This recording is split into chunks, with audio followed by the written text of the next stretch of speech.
नमस्कार दोस्तों, स्वागत है आपका एक बार फिर से हमारे YouTube चैनल में। दोस्तों, गौतम बुद्ध की शिक्षा हर किसी के जीवन को नई दिशा दे सकती है। अगर आप भी इसे मानते हैं तो कमेंट में नमो बुद्धाय जरूर लिखना। दोस्तों, जब हम एक भी दिन अपने घर की सफाई नहीं करते हैं तो उसमें कितनी गंदगी जमा हो जाती है। चारों तरफ मक्खियां भिन्न भिन्न आने लगती हैं और पूरे के पूरे घर में बदबू हो जाती है। तो सोचो, जरा एक दिन भी घर को साफ नहीं करने से यह हाल हो सकता है, तो आपके शरीर को एक दिन साफ ना करने से उसमें जमी गंदगी से क्या हाल होगा। दोस्तों, हमारे शरीर के अंदर 90% बीमारियां शरीर के अंदर गंदगी जमा होने से होती हैं। आप सभी लोग अपने शरीर को बाहर से तो रोज साफ करते हैं, यानी स्नान तो आप करते ही होंगे, लेकिन आप अपने शरीर को अंदर से कभी साफ नहीं करते हैं। इस बात पर आप ध्यान ही नहीं देते हैं और इसी वजह से आजकल सभी लोग बीमारियों से जूझ रहे हैं। इसीलिए दोस्तों, अगर आपको अपने पेट की गंदगी को साफ करना है तो आज मैं आपको इस कहानी में ऐसे तरीके बताऊंगा जिनका प्रयोग करके आप एक दिन के अंदर अंदर आपके अपने पेट की सफाई कर सकते हैं। इसलिए आप इस कहानी को पूरा और ध्यानपूर्वक सुनना। बस आपसे निवेदन है कि चैनल को सब्सक्राइब करके बेल नोटिफिकेशन को ऑन पर जरूर सेलेक्ट कर लेना। एक बार एक युवक एक गुरु के पास आया। वह गुरु आयुर्वेद के बहुत बड़े ज्ञानी महात्मा थे। उस युवक ने उन गुरु को प्रणाम किया और उनसे कहा कि गुरुदेव, मैंने आपके बारे में बहुत सुना है। आपके पास हर बीमारी का इलाज है। कृपा करके आप मेरी भी बीमारी का इलाज मुझे बताइए। मैं हमेशा थका थका सा और बीमार रहता हूँ। मेरा किसी भी काम में मन नहीं लगता है। कृपा करके मुझे कुछ ऐसे आसान से तरीके बताइए जिससे कि मैं कभी बीमार ही ना पड़ूं और मैं हमेशा ऊर्जावान महसूस कर सकूं। युवक की पूरी बात ध्यान से सुनने के बाद उस गुरु ने उस युवक से कहा कि बेटा, तुम्हारी हर बीमारी का कारण है तुम्हारे पेट के अंदर जमा गंदगी है। देखो बेटा, अगर आपके शरीर में गंदगी साफ नहीं हो रही है तो आप चाहे कितनी भी औषधियां ले लो, आप चाहे कितनी भी अच्छी चीजों का सेवन कर लो, लेकिन उसका फायदा आपको कभी नहीं मिलेगा। लेकिन जैसे ही आपके शरीर की गंदगी साफ हो जाती है तो आपका पाचन तंत्र बहुत तेजी से काम करने लगता है। शरीर के अंदर पहले से ज्यादा ताकत महसूस होने लगती है। साथ ही साथ आपका चेहरा भी साफ होने लगता है। वजन बढ़ाना और घटाना आसान होता है। चेहरे के पिंपल, दाग, धब्बे सब कुछ ठीक हो जाते हैं और कई सारी बीमारियों के होने का खतरा जड़ से खत्म हो जाता है। फिर वह गुरु उस युवक से कहते हैं कि बेटा, तुम्हारी बीमारियों का कारण तुम्हारे शरीर के अंदर जमा गंदगी है और जब तुम उसे साफ कर दोगे तो तुम स्वस्थ हो जाओगे और ऊर्जा से भरे भरे रहोगे। इसीलिए तुम्हें अपने शरीर की गंदगी को साफ करना है और उसके लिए आज मैं तुम्हें 5 आसान तरीके बताऊंगा जिनका प्रयोग करके आप अपने शरीर की गंदगी जो है उसको एक दिन के अंदर बिल्कुल साफ कर लोगे और फिर तुम्हें जीवन में कभी कोई बीमारी नहीं होगी। फिर वह गुरु उस युवक से कहते हैं कि बेटा, उसके लिए तुम्हें सबसे पहले यह समझना होगा कि हमारे शरीर के अंदर गंदगी जमा कैसे होती है। देखो, हम जो भी चीज खाते हैं वह हमारी आहार नली से होकर हमारे पेट तक पहुंचती है, जहां खाना टूटने के बाद छोटी आंत में जमा होता है और जो कि बाद में मल के रूप में हमारे शरीर से बाहर निकल जाता। लेकिन इस प्रक्रिया में सबसे ज्यादा गंदगी हमारी आंत में जमा होती है। अगर हम अपनी आंत को ठीक से देखें तो उसमें अंगुली की तरह आने वाले छोटे छोटे उभार होते हैं जो कि एक फिल्टर की तरह काम करते हैं, क्योंकि इन उभार के अंदर नस होती है जो हमारे शरीर के अलग अलग हिस्सों से जुड़ी होती है और इन्हीं नसों के जरिए खाने में मौजूद पोषक तत्वों को खींचकर खून में और हमारे शरीर के अंदर अलग अलग हिस्सों में पहुंचाया जाता है।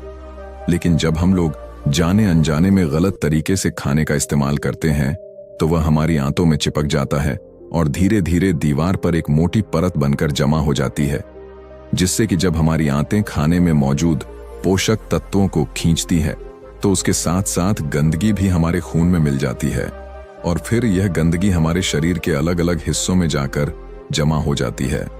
जब यह गंदगी खून के जरिए हमारे लीवर तक पहुंचती है तो फैटी लीवर और डोसिस जैसी बीमारियां होती हैं और जब यह गंदगी हमारी किडनी में पहुंचती है तो किडनी स्टोन होता है और जब यह गंदगी फेफड़ों में जमा होती है तो अस्थमा की बीमारी होती है और जब यह गंदगी खून के जरिए हमारे दिल तक पहुंचती है तो कोलेस्ट्रॉल बढ़ जाता है, जिससे हार्ट अटैक जैसी परेशानियां आपको हो सकती हैं।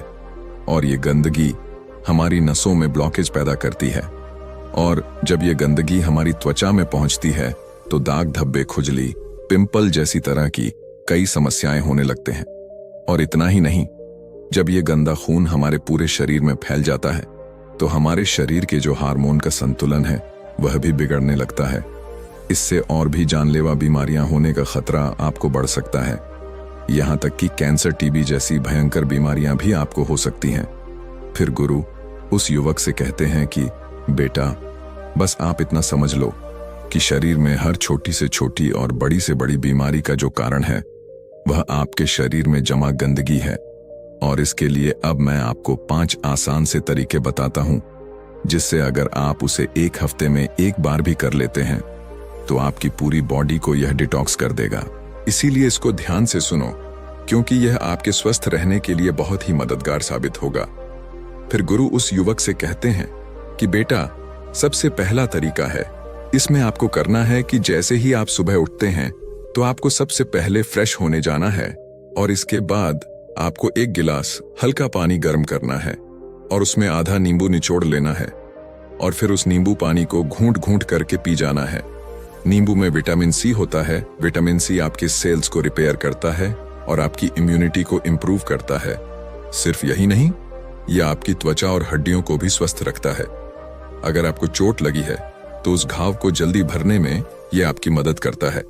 जब आप इस नींबू पानी को पीते हैं तो आपकी बॉडी हाइड्रेट होती है, और यह पानी आपकी आंतों में चिपके हुए टॉक्सिन्स को साफ कर देता है। जब सुबह सुबह विटामिन सी आपके खून में जाएगा तो आपकी सेल्स में जमी हुई गंदगी बाहर निकलेगी, और सेल्स में जो भी डैमेज हुआ है वह रिपेयर होने लगेगा। नींबू पानी पीने के बाद आपको 15 से 20 मिनट तक सुबह की धूप में बैठ जाना है।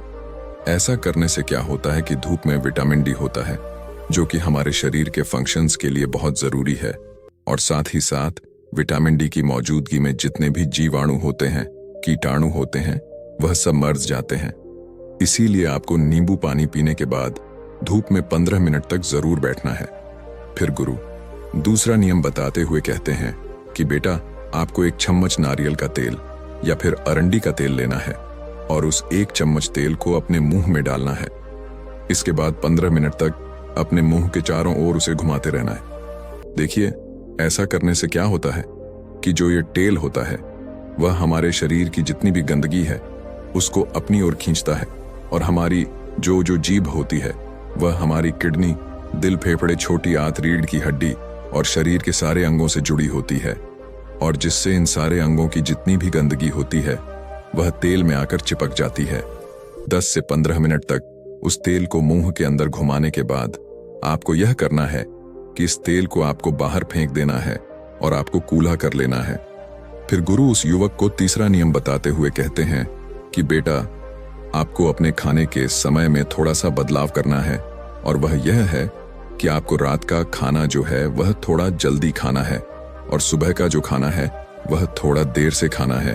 और ऐसा इसीलिए करना है क्योंकि हम लोगों का जो शरीर है वह अनुकूलित है, यानी कि आप अपने शरीर को किसी भी हालत में रखते हैं तो वह कुछ दिनों के अंदर अपने आप ही खुद को उस हालत में डाल लेता है। इसके साथ ही हमारा शरीर अपने आप को अंदर से खुद ही साफ करता है। लेकिन हम लोग कुछ ऐसी गलतियां कर बैठते हैं जिससे कि हमारे शरीर को अपने आप साफ होने का मौका ही नहीं मिल पाता है। देखिए, हमारे शरीर में जितने भी रिकवरी प्रोसेस हैं, यानी कि घाव भरने की प्रक्रियाएं होती हैं या फिर जितनी भी साफ सफाई की प्रक्रियाएं होती हैं, वह उस वक्त होती है जब हम लोग गहरी नींद में सो रहे होते हैं। लेकिन जब आप रात को खाने के तुरंत बाद ही सो जाते हैं तो आपके शरीर के जो अंग है वह उस खाने को पचाने में व्यस्त हो जाते हैं, और जिससे कि उन्हें अपने शरीर को साफ करने का मौका ही नहीं मिल पाता। इसीलिए आप ऊर्जावान महसूस नहीं कर पाते हैं, और जब आप सुबह उठते हैं तो थका थका महसूस करते हैं। इसीलिए आपको क्या करना है कि रात के वक्त सही समय के बीच आपको अपना आहार ले लेना है। ऐसा करने से क्या होगा कि आपका जो खाना है वह सोने से पहले ही पूरी तरीके से पच जाएगा, और जब आप रात को सोएंगे तो इसके बाद आपकी बॉडी के अंग अपने आप को अच्छी तरीके से डिटॉक्स कर पाएंगे। इसके अलावा जब भी आप खाना खाएं तो उसके 10 मिनट के बाद आपको एक छोटा सा अध का टुकड़ा लेना है नाखून के आकार का जितना, और एक छोटा सा गुड़ का टुकड़ा लेना है, और इन दोनों चीजों को आपको चबाकर खाना है। देखिए ये दोनों चीजें क्या करती हैं। सबसे पहली चीज कि यह आपके शरीर की जितनी भी गंदगी है उसे खाने के साथ ही खींच कर बाहर निकाल देती है, और दूसरी चीज है कि यह आपके खाने को सही तरीके से पचाने में मदद करती है, जिससे कि आपका खाना पच जाता है और पेट के अंदर पड़ा पड़ा सड़ता नहीं है। फिर इसके बाद गुरु उस युवक को चौथा नियम बताते हुए कहते हैं, आपको क्या खाना है और क्या नहीं खाना है इसके ऊपर ध्यान देना होगा। सबसे पहली चीज है कि जब तक आप अपने शरीर को साफ नहीं करेंगे तो कुछ दिनों के लिए तेल से बनी हुई चीजें जैसे कचौरी, समोसा, पेटीज, चाउमीन, बर्गर और पैकेट में मिलने वाली चीजें, बिस्किट्स, चिप्स, कोल्ड ड्रिंक और चीनी से बनी सभी तरह की चीजें पूरी तरह खाना बंद करनी होंगी, क्योंकि यह चीजें आपकी आंतों में गंदगी के रूप में जमा हो जाती हैं। फिर गुरु उस युवक को कहते हैं कि बेटा, तुम्हें यह तो पता चल गया कि तुम्हें क्या नहीं खाना है। अब तुम यह समझो कि आपको खाना क्या है, इसे ध्यान से सुनिए। आप अपने अपने घर के अनाज में जो भी खा रहे हैं उसमें आपको किसी भी तरह का बदलाव करने की कोई जरूरत नहीं है। बस आपको एक चीज का ध्यान रखना है और वह है सब्जी। देखिए, जब भी आप खाना खाएं तो उसमें सब्जी की मात्रा ज्यादा रखें। यानी कि पहले अगर आप आधी कटोरी सब्जी खाते थे तो अब से आप 1 कटोरी सब्जी के साथ खाना खाएं। ऐसा करने से क्या होता है, क्योंकि सब्जियों में फाइबर की मात्रा अत्यधिक होती है और फाइबर ही वह चीज है जो आपकी आंतों में जमी गंदगी को खींचकर आपके मल के साथ आपके शरीर से बाहर निकाल सकती है।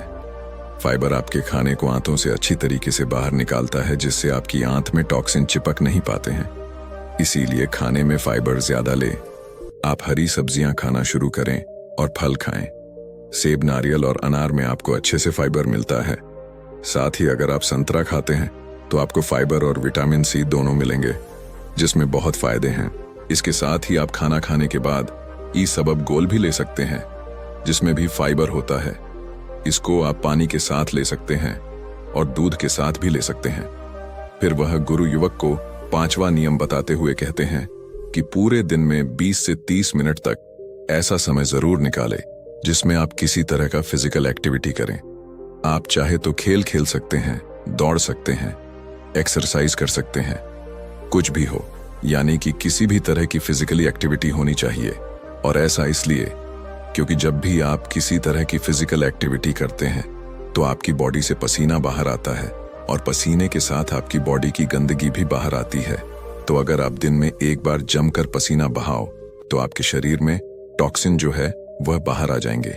इस दौरान आप जमकर पानी पिए ताकि आपका शरीर अच्छी तरीके से पसीना बहा सके।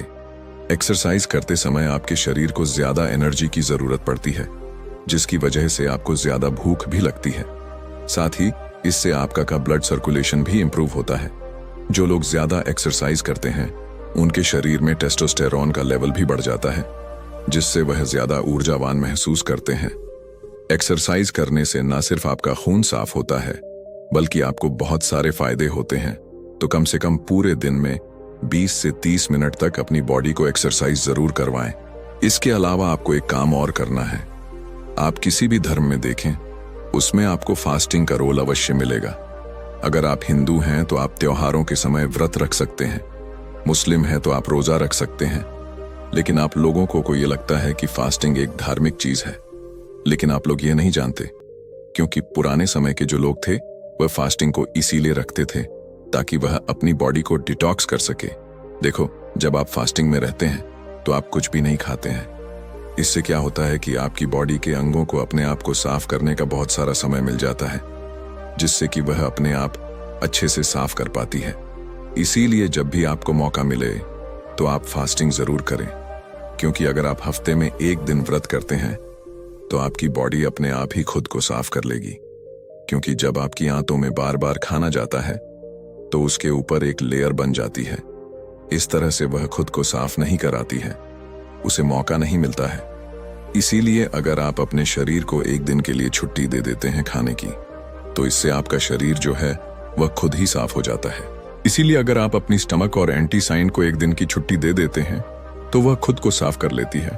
इस समय आपकी एंटीसाइन आपकी सारी टॉक्सिन्स को ब्लड में मिक्स कर देती है और फिर वह टॉक्सिन जो है वह पसीने के जरिए बाहर आते हैं, पेशाब के जरिए बाहर आते हैं और जब आप अगले दिन खाना खाते हैं तो आपका खाना जो है वह अच्छे तरीके से पचता है और आप ज्यादा ऊर्जावान महसूस करते हैं। फिर गुरु उस युवक से कहते हैं कि बेटा, क्या आपको पता है हमारी बॉडी फैट बंद करके ऊर्जा देती है और फैट बंद करने के लिए उसे ऑक्सीजन की जरूरत पड़ती है। जब हमारी बॉडी एनर्जी प्रोड्यूस करने के लिए ऑक्सीजन ले रही होती है तो वह कुछ फ्री रेडिकल्स प्रोड्यूस करती है। फ्री रेडिकल सेल्स को डैमेज करते हैं। अगर ये फ्री रेडिकल्स आपके शरीर में बढ़ जाएं तो आपकी सेल्स खराब होने लगते हैं और आपके शरीर में टॉक्स पैदा करते हैं। इसीलिए इन फ्री रेडिकल्स को खत्म करना बहुत जरूरी है और इसके लिए आपको एंटीऑक्सीडेंट से भरे हुए फलों को खाना शुरू करना होगा।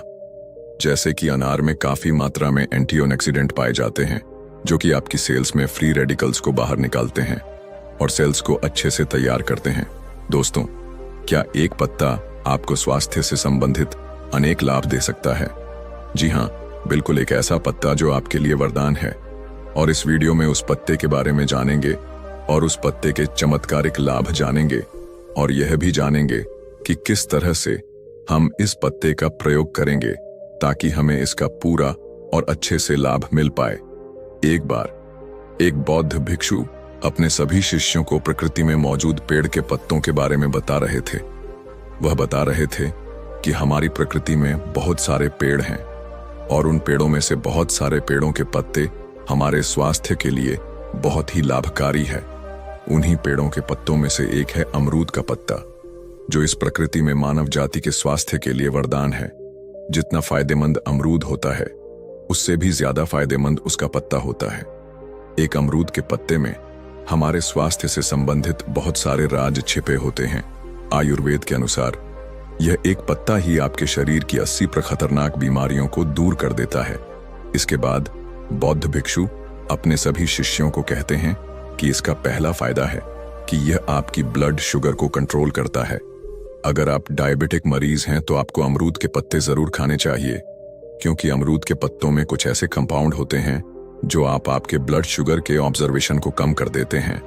जो शुगर हम खाते हैं उसको नॉर्मल करने का काम यह अमरूद के पत्ते करते हैं, जिससे वह शुगर हमारे शरीर को ज्यादा नुकसान नहीं पहुंचा पाती है और हमारा ब्लड शुगर नॉर्मल रहता है। इसके बाद वह बौद्ध भिक्षु अमरूद के पत्ते का दूसरा फायदा बताते हुए कहते हैं कि इसका दूसरा फायदा यह है कि यह आपके वजन को घटाने में मदद करता है। अमरूद के पत्तों में कुछ ऐसे गुण पाए जाते हैं जो आपके वजन को कम करने में सहायता करते हैं। अमरूद के पत्ते आपके शरीर की कैलोरी को बर्न करते हैं और वैसे भी अमरूद के पत्ते आपकी ब्लड शुगर को कंट्रोल तो करते ही हैं, तो ऐसे में आपके वजन को कम करने में यह बहुत ही लाभदायक है। अमरूद और अमरूद की पत्तियां दोनों में फाइबर की भरपूर मात्रा होती है। यह फाइबर आपके शरीर में कॉम्प्लेक्शन कम करने में मदद मिलती है। इसके बाद वह गुरु अपने शिष्यों को तीसरा फायदा बताते हुए कहते हैं कि अमरूद के पत्ते आपके कोलेस्ट्रॉल को भी कंट्रोल में रखते हैं। अगर कोई इंसान अमरूद के पत्तों की चाय या फिर काढ़ा पीता है तो उसका कोलेस्ट्रॉल तो वैसा का वैसा रहेगा, लेकिन उसका जो पूरा कोलेस्ट्रॉल होता है जिसकी वजह से हमारे खून में चर्बी जम जाती है, उस चर्बी को यह कम करता है। जितनी भी दिल से संबंधित बीमारियां होती हैं वह इसी कोलेस्ट्रॉल के बढ़ने के कारण होती है। तो अगर आप अमरूद के पत्ते का प्रयोग करते हैं तो आपको कभी भी दिल का दौरा नहीं पड़ेगा, उसकी संभावना बिल्कुल कम हो जाएगी। इसके बाद वह गुरु इसका चौथा फायदा बताते हुए कहते हैं कि यह आपकी पाचन क्रिया को मजबूत बनाता है। अगर आप सुबह खाली पेट अमरूद के पत्ते चबाते हैं या इसका काढ़ा बनाकर पीते हैं तो ऐसा करने से यह आपकी पाचन क्रिया को मजबूत तो करेगा ही करेगा, साथ ही साथ यह आपके पेट से संबंधित बहुत सारी बीमारियां जैसे गैस बनना, एसिडिटी या IBS आदि में यह पत्ते आपको बहुत ही ज्यादा फायदा देंगे। इसके बाद गुरु इसका पांचवा फायदा बताते हुए कहते हैं कि यह आपकी मुंह की हेल्थ के लिए भी बहुत बढ़िया है। अगर आपको बार बार छाले होते हैं या फिर आपके दांतों में दर्द रहता है या फिर आपके मसूड़ों में सूजन रहती है जिससे आपको खाना खाने में समस्या होती है, तो इन सभी समस्याओं में आपको अमरूद के पत्तों का इस्तेमाल करना चाहिए। अगर आपको इस तरह से अपने मुंह की समस्याओं के लिए अमरूद के पत्ते इस्तेमाल करने हैं तो इसके लिए आपको एक गिलास पानी में 7 से 8 अमरूद के पत्ते लेने हैं और उन पत्ते को अच्छे से उबाल लेना है और फिर उस पानी से आपको अच्छे से कुल्ला या फिर गरारे करने हैं। इससे आपका दांत का दर्द भी ठीक होगा और आपके मुंह की जो हेल्थ है वह भी अच्छी बनी रहेगी और मुंह के छालों की समस्या भी बहुत जल्दी ही ठीक होना शुरू हो जाएगी। इसके बाद गुरु अपने शिष्यों को छठा फायदा बताते हुए कहते हैं कि यह आपकी स्किन के लिए बहुत ही फायदेमंद है। अगर आपको कील मुहासों की समस्या रहती है या फिर काले धब्बों की समस्या रहती है तो ऐसी समस्या में आप अमरूद के पत्ते का इस्तेमाल कर सकते हैं। अमरूद के पत्ते में कुछ ऐसे एंटीसेप्टिक गुण होते हैं जो आपके शरीर में गुहासे पैदा करने वाले बैक्टीरिया को किल करता है और आपकी स्किन टोन को इंप्रूव करता है और आपकी स्किन से संबंधित समस्याओं को कम करने का काम करता है। अगर आप इन अमरूद के पत्तों को स्किन के लिए इस्तेमाल करना चाहते हैं तो इसके लिए आपको 4 से 5 अमरूद के पत्ते अच्छे से पीसकर अपने चेहरे पर लगा लेना है। अगर आपको डार्क स्पॉट या फिर एकने हैं तो आप सिर्फ यह पेस्ट अपने डार्क स्पॉट और एकने पर लगाएं और 15 से 20 मिनट के लिए इसे छोड़ दें और इसके बाद आपको ताज़ा पानी से अपने मुंह को धो लेना है। अगर आप दिन में 2 या 3 बार अपने मुंह को इस तरह से धो लेते हैं तो आपके एकने और डार्क स्पॉट भी धीरे धीरे कम होने लगेंगे। इसके बाद गुरुजी अपने शिष्यों को कहते हैं कि इसके अलावा भी बहुत सारे फायदे आपको अमरूद के पत्तों से मिलते हैं, जैसे कि अमरूद के पत्ते से आपकी पुरानी से पुरानी खांसी भी कम हो जाती है। अगर आपके शरीर पर कोई जख्म है तो आप अमरूद के पत्ते को एंटीसेप्टिक के तौर पर भी इस्तेमाल कर सकते हैं। जैसे अगर किसी को डेंगू हो जाता है और उसकी प्लेटलेट्स डाउन हो जाती है तो अमरूद के पत्ते उनको कंट्रोल भी करते हैं और उन्हें बढ़ाते भी हैं। तो ऐसी समस्या में आपको अमरूद के पत्तों का काढ़ा बनाकर पीना चाहिए। अमरूद के पत्ते आपके स्पर्म काउंट को इंक्रीज करते हैं। आपको अमरूद के पत्ते एलर्जी से भी बचाते हैं। आपको किसी भी तरह की एलर्जी हो उन सभी में आपको अमरूद के पत्ते बहुत लाभ देते हैं। इसके बाद गुरुजी अपने शिष्यों को कहते हैं कि अब ये जानते हैं कि आपको अमरूद के पत्तों को इस्तेमाल कैसे करना है। वैसे तो मैंने आपको बता दिया है कि मुंह के लिए आपको किस तरह से इसका इस्तेमाल करना है, आपको स्किन के लिए किस तरह से इसका इस्तेमाल करना है और दांतों के लिए किस तरह से इस्तेमाल करना है, लेकिन इसके अलावा आपको अमरूद के पत्ते के और भी लाभ लेने के लिए उसका काढ़ा या फिर चाय बनाकर उसका इस्तेमाल करना है, या फिर आप इसके पत्तों को ऐसे भी चबा सकते हैं। चबाने के लिए आपको 2 ताजे पत्ते लेने हैं और उनको धो लेना है। इसके बाद उनको चबाना है। तो ऐसे में आपको इसके बहुत ही अच्छे फायदे मिलेंगे। इसका काढ़ा बनाने के लिए आपको 3 से 4 पत्ते तोड़ने हैं और उनको धो लेना है। इसके बाद उन्हें हाथ से थोड़ा थोड़ा तोड़ मरोड़ कर कुचल लेना है और 1 गिलास पानी में इनको उबाल लेना है और इसको तब तक उबाल लेना है जब तक ये पानी जो है वह आधा ना रह जाए, यानी आपको इसको खूब उबालना है। उबालने के बाद इसको छानकर 1 गिलास में निकाल लेना है और इसको थोड़ा सा ठंडा होने देना है। आपको ज्यादा गर्म काढ़ा नहीं पीना है। जब ये नॉर्मल हो जाए तो इसमें आपको आधा नींबू रस निचोड़ है और 1 चम्मच शहद भी आप इसमें डाल सकते हैं। लेकिन अगर आप डायबिटिक नहीं हैं तो शहद मिला सकते हैं, लेकिन अगर आप डायबिटिक पेशेंट हैं तो आप इसमें शहद नहीं मिला सकते। इस काढ़े को आप दिन में 2 बार इस्तेमाल कर सकते हैं। इसको आप खाली पेट भी पी सकते हैं या फिर सुबह के नाश्ते के बाद भी आप इसका इस्तेमाल कर सकते हैं। अगर आप 2 बार इसका इस्तेमाल करते हैं तो आप इसको शाम में भी प्रयोग में ले सकते हैं। इसके बाद गुरुजी कहते हैं कि बेटा, यह अमरूद के पत्तों का काढ़ा आपकी हेल्थ के लिए बहुत ही बढ़िया है, लेकिन इसके अलावा भी बहुत सारे ऐसे पत्ते हैं जो आपके स्वास्थ्य के लिए बेहद ही लाभकारी हैं। इसके अलावा आप नीम के पत्तों का भी प्रयोग कर सकते हैं जो आपके स्वास्थ्य के लिए बहुत ही अच्छा है।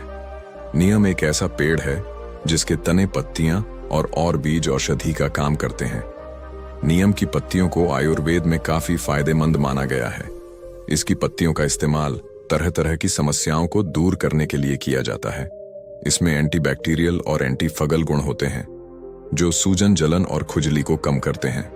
नीम की पत्तियों में फंगस, वायरस और बैक्टीरिया से लड़ने की क्षमता होती है। यह अपने एंटी कैंसर गुणों के लिए भी जाना जाता है। नीम की पत्तियों से त्वचा और बालों से जुड़ी समस्याएं भी दूर होती हैं। अगर आप मधुमेह या फिर डायबिटीज रोगी हैं तो भी नीम की पत्तियों का इस्तेमाल आप कर सकते हैं। मसूड़ों की सूजन को कम करने में भी नीम की पत्तियां फायदेमंद होती हैं। आप इसका इस्तेमाल रोज सुबह चबा चबा कर खा सकते हैं। नीम की पत्तियां मुंह की दुर्गंध को भी दूर करती हैं। इसके अलावा आप बेल की पत्तियों का भी इस्तेमाल कर सकते हैं। इनके भी गजब फायदे आपके शरीर को मिलते हैं। बेल का पेड़ औषधीय गुणों से भरपूर होता है।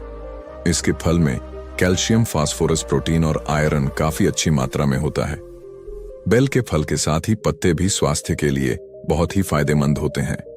बेल के पत्तों में एंटी फंगल, एंटी बैक्टीरियल और एंटीवायरल गुण होते हैं जो आपको कई रोगों से बचाते हैं। बेल के पत्ते पेट के लिए सबसे अधिक फायदेमंद होते हैं। इसके पत्तों के सेवन से पाचन क्रिया बेहतर होती है। बेल के पत्त में फेरोनिया नामक एक तत्व होता है जो डायरिया की समस्या से आपको बचाता है। पेट के कीड़ों को मारने के लिए भी यह पत्ता बहुत फायदेमंद है। इसके अलावा आप तुलसी के पत्तों का भी इस्तेमाल अपनी स्वास्थ्य के लिए कर सकते हैं। सर्दी और खांसी के इलाज के लिए तुलसी की हरी पत्तियों का प्रयोग हमेशा से किया जा रहा है। वहीं तुलसी उन औषधीय पौधों में से एक है जो किसी भी भारतीय घर में आसानी से पाया जा सकता है। अगर तुलसी के औषधीय फायदों की अगर हम बात करें तो आयुर्वेद में इसे खास महत्व दिया गया है। इसके सेवन से छोटी से छोटी और बड़ी से बड़ी बीमारी दूर हो सकती है। आयुर्वेद के मुताबिक तुलसी की पत्तियों में एंटीबैक्टीरिया, एंटीवायरल, एंटीफंगल जैसे गुण पाए जाते हैं जिससे हमारे शरीर की कई समस्याएं खत्म हो जाती हैं। आइए हैं इस पर बौद्ध भिक्षु उस युवक से कहते हैं, बेटा, यह प्रश्न तो मैं तुमसे करना चाहता हूं। तुम कौन हो, यही तो तुम्हें जानने की आवश्यकता है। उन बौद्ध भिक्षु की बात सुनकर वह युवक जोर से हंसता है और कहता है, हे गुरुवर, यदि आपको मेरे बारे में जानना है तो जाइए और गांव के किसी भी सदस्य से पूछ लीजिए। आपको पता चल जाएगा कि मैं कौन हूं आपसे। हर कोई यही कहेगा कि वह तो आलसी है, मक्कार है, तरह तरह के ताने सुनाएंगे, तरह तरह की बातें कहेंगे। इससे आपको यह जरूर यकीन हो जाएगा और आपको यह पता भी चल जाएगा कि मैं कौन हूं। तभी बौद्ध भिक्षु मुस्कुराते हुए उस युवक से कहते हैं, सबसे पहले मेरी यह बात सुन लो। मेहनती इंसान के खुद के शब्द उसे अंदर तक चोट पहुंचाते हैं, इसलिए कभी भी अपने आप को कोसो मत, अपने शब्दों को सुधारो। और मेरी यह दूसरी बात भी सुन लो, मैंने उन गांव वालों से नहीं पूछा कि तुम कौन हो, मैं तुमसे पूछ रहा हूं कि तुम कौन हो। लेकिन तुमने तो अपनी आदतें मुझे बताई। आलस तुम्हारी पहचान नहीं, तुम्हारी आदत हो सकती है, और इंसान नहीं, उनकी आदतें खराब होती हैं। इसलिए बेटा, तुम आलसी और मक्कार नहीं हो, यह तो तुम्हारी आदत है। बस इतनी सी बात है जो गांव वाले नहीं समझ सकते। यह सारी बातें सुनकर वह युवक आश्चर्यचकित रह गया, क्योंकि गांव वाले हमेशा उसे मक्कार, आलसी और तरह तरह के ताने ही सुनाया करते थे। उन बौद्ध भिक्षु की यह बात सुनकर उस युवक की आंखों में आंसू आ गए। वह तुरंत ही दोनों हाथों से प्रणाम कर उन भिक्षु के चरणों में गिर गया और उनसे कहने लगा, आप सत्य कहते हैं, यह मेरी आदत ही है और मैं इस आदत से बहुत परेशान हूं। मैंने बहुत कोशिशें भी की, लाख उपाय की, लेकिन मैं अपनी इस आदत से छुटकारा ना पा सका। इन आदतों से बाहर आना बहुत कठिन। मैंने कई बार आलस त्यागने का प्रयास तक किया, पूरी कोशिश भी की, लेकिन कोई लाभ नहीं हुआ। मैं जब भी कोई कार्य करने की कोशिश करता हूं तो पता नहीं क्यों मेरा मन कहीं और भागने लगता है। मेरा दिमाग किसी और दिशा में काम करने लगता है और मैं उस काम पर ध्यान ही नहीं दे पाता। मैं क्या करूं, कैसे करूं, मुझे कुछ भी समझ नहीं आता है। जब भी मैं किताबें देखने की कोशिश करता हूं तो मुझे नींद आने लगती है। मन में एक अजीब सा दर्द महसूस होता है। ऐसा लगता है कि मेरा जीवन यूं ही व्यर्थ जा रहा है। और जब मैं इस दर्द को बर्दाश्त नहीं कर पाता तो मैं सो जाता हूं, ताकि जब मैं उठूं तो मुझे दर्द ना महसूस हो। और अब तो मुझे यह भी यकीन हो चुका है कि मैं इन आदतों से नहीं निकल सकता। ये आदतें मुझे नहीं त्यागने वाली। इस पर बौद्ध भिक्षु उस युवक से कहते हैं, बेटा, यदि तुम इस आलस की आदत को त्यागना चाहते हो तो मैं तुम्हें एक सही उपाय बता सकता हूं, लेकिन उसके लिए तुम्हें कल सुबह मुझे मिलना होगा। तभी वह तरीका मैं तुम्हें बताऊंगा। यदि तुम उस तरीके को सीखना चाहते हो तो कल सुबह मेरे पास चले आना। इतना कहकर बौद्ध भिक्षु वहां से चले गए। लेकिन उन बौद्ध भिक्षु की सारी बातें उस युवक के कानों में गूंज रही थीं। वह यह समझ नहीं पा रहा था कि आखिर वह बौद्ध भिक्षु उसे कौन सा मार्ग दिखाने वाले हैं। वह ऐसा कौन सा उपाय बता देंगे जिससे उसके जीवन से आलस्य हमेशा हमेशा के लिए खत्म हो जाएगा। देखते ही देखते रात हो गई। रात भर वह अपने बिस्तर पर करवट लेता रहा और उन बौद्ध भिक्षु की बातों के बारे में सोचता रहा।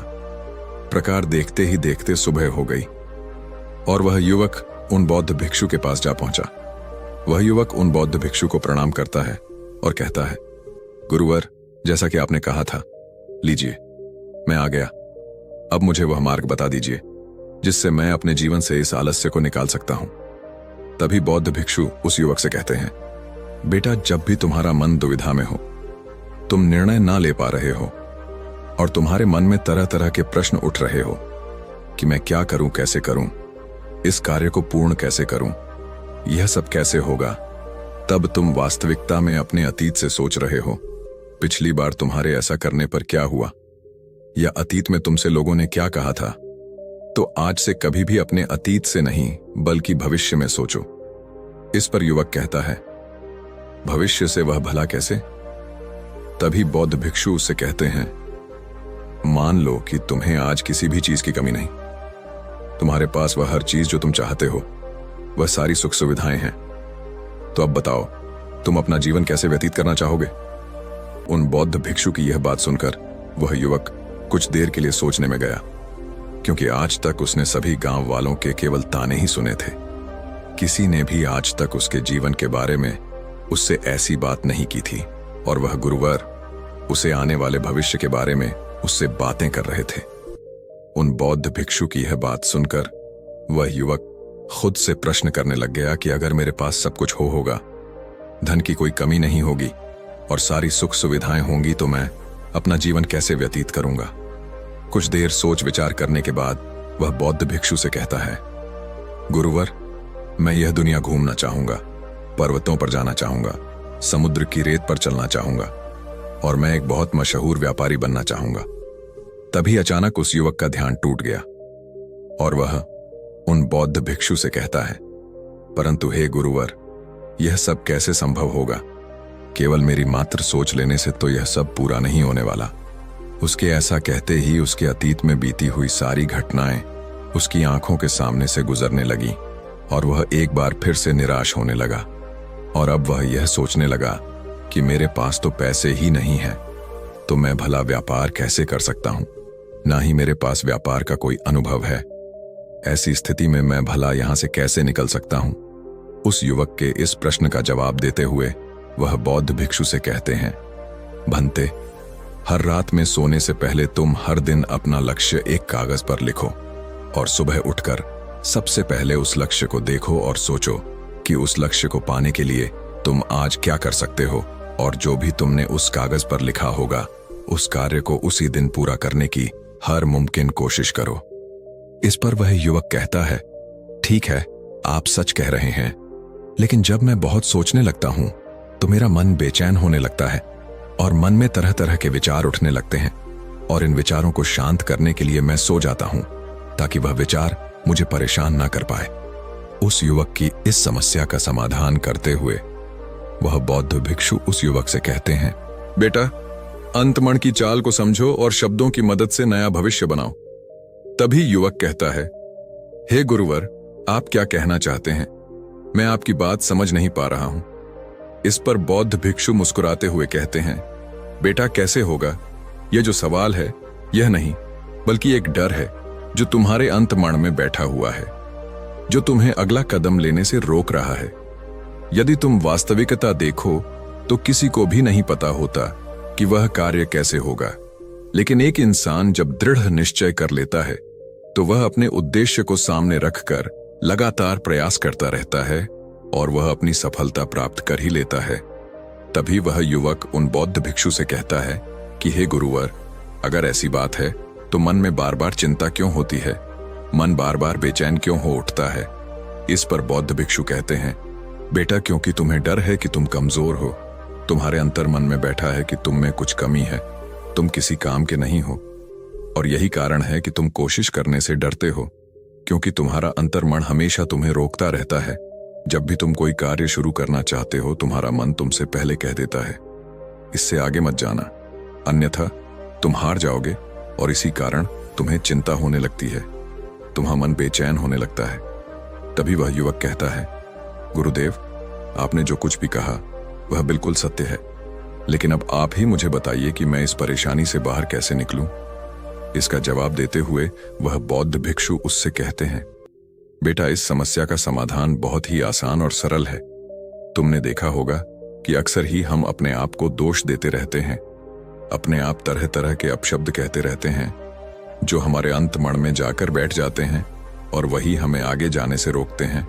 और इन शब्दों का हम पर बहुत गहरा प्रभाव भी होता है, क्योंकि जैसा हम खुद से कहते हैं, जैसा हम पूरी भावनाओं के साथ सोचते हैं, हम वैसा ही बनते चले जाते हैं।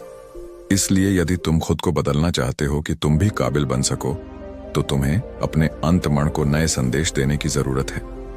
जैसे कि मेरे शरीर का हर एक कण, हर एक हिस्सा, हर एक विचार शांति और ऊर्जा से भरा हुआ है। मैं दृढ़ संकल्प और आत्मविश्वास के साथ साथ हर दिन के लक्ष्यों को पूरा करता हूं। मैं अपने कमजोरी को अभ्यास में बदलता हूं, चिंता को ध्यान में बदलता हूं। मैं उत्साह और ऊर्जा से भरा हुआ लगातार अपने लक्ष्यों पर काम करता हूं। ऐसे शब्द जब तुम खुद से कहोगे तो तुम शक्तिशाली महसूस करने लगोगे और तुम्हारी सारी चिंताएं खत्म होने लगेंगे, क्योंकि यही शब्दों की ताकत है। वह तुम्हें वही बना देंगे जो तुम खुद से कहोगे।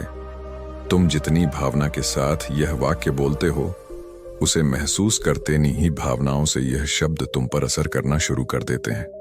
धीरे धीरे यह शब्द तुम्हारे मन और व्यक्तित्व की सोच का हिस्सा बन जाएंगे। लेकिन मेरी एक बात याद रखना कि तुम्हारा अंतमन इतनी आसानी से हार नहीं मानने वाला। जब तुम आगे जाओगे तो मौका मिलते ही वह तुम्हें पीछे खींचेगा। तुम्हारे अतीत के बीते हुए सारे बेकार अनुभव तुम्हें याद दिलाएगा, ताकि तुम डर जाओ और एक बार फिर से अपने लक्ष्य का पीछा करना ना करो। लेकिन तुम्हें इसकी चिंता नहीं करनी है। उन सकारात्मक शब्दों के कारण तुम्हारा मन सकारात्मक विचारों को स्वीकार करने लगेगा। आगे वह बौद्ध भिक्षु उस युवक को चेतावनी देते हुए कहते हैं, मेरी एक बात और याद रखना कि तुम्हारा ध्यान आलस्य पर नहीं होना चाहिए। अर्थात तुम्हें कभी आलस नहीं मिटाना, बल्कि तुम्हें एक नए भविष्य का निर्माण करना है, एक नए व्यक्तित्व का निर्माण करना है। तुम्हारा पूरा ध्यान केवल इस पर ही होना चाहिए। उन बौद्ध भिक्षु की बात सुनकर युवक कहता है, ठीक है गुरुवर, आप जैसा कहते हैं मैं वैसा ही करूंगा। तभी वह बौद्ध भिक्षु उस युवक से कहते हैं, बेटा, अभी तो मैं इस गांव से जा रहा हूं, लेकिन कुछ सालों के बाद मैं वापस आऊंगा। इतना कहकर बौद्ध भिक्षु वहां से चले गए और वह युवक अपने घर लौट गया। लेकिन अब उस युवक के मन में तरह तरह के विचार चल रहे थे। वह यह सोच रहा था कि अगर मैं अपनी मनपसंद जिंदगी जीने लगूंगा, अगर मैं दुनिया घूमने लगा, नए लोगों से मिलने लगा और अपनी पसंद काम करने लगा, तो मेरी जिंदगी कैसी होगी। उस बात को ध्यान करके उसने एक कागज पर अपना लक्ष्य लिखा और लिखकर सो गया। अगली सुबह जब उसकी आंखें खुली तो उसने उस पेपर पर लिखा हुआ लक्ष्य एक बार दोहराया। उसके बाद वह कुछ देर के लिए शांत हो गया। तभी उसे उन बौद्ध भिक्षु की बात याद आई कि तुम अपने लक्ष्य के लिए आज क्या कर सकते हो। उसने खुद से सवाल किया कि मैं आज अपने इस लक्ष्य को प्राप्त करने के लिए क्या कर सकता हूं।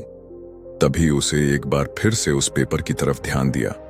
उस पेपर पर लिखा था कि मैं बाजार जाता हूं और लोग व्यापार करने की कौन सी चीजें, कौन से सामान लेकर आते हैं, मैं उन चीजों को देखता, उन चीजों को पता करता है।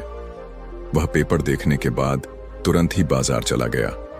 वह अलग अलग दुकानों पर बैठा उसने देखा, लेकिन उसे कुछ समझ नहीं आ रहा था, क्योंकि लोग अलग अलग व्यापार कर रहे थे, अलग अलग तरह की चीजें और सामान ले रहे थे और किसी ने उसकी कोई मदद नहीं। वह बहुत उदास हो गया और निराश होकर वापस घर लौट आए। तभी उस युवक को उन बौद्ध भिक्षु की एक और बात याद आई। शब्दों में बहुत ताकत है और शब्द हमारा जीवन बदल सकते हैं। उसे वह सकारात्मक विचार याद आए। वह उन्हें सुबह शाम दोहराने लगा और अब से वह हर दिन ऐसा ही करता।